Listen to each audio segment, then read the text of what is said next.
নমস্কার। স্থানীয় সংবাদে রামপুর স্কুলের কাছে পলসপাই খাল বা বলতে পারেন রামপুরের আচার্যপাড়ার বাঁধে বড় সড়ো ভোগ নিয়েছে।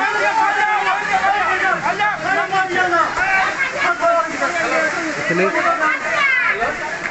প্রাণপণ দিয়ে চেষ্টার পরেও কোনো কিছু হচ্ছে না।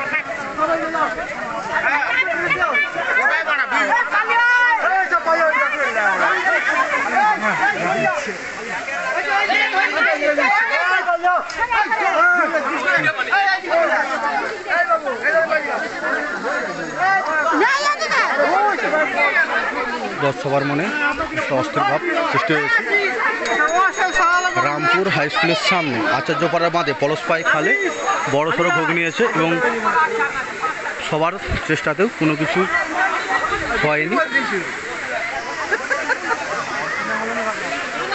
দর্শকের মনে একটা অস্থিরতা সৃষ্টি হয়েছে এবং কি নদীবাঁধ ভাঙার সম্ভাবনা অনেক পরিমাণে বেড়েছে। আমি ওইটা কি দেখবো, কি হবে?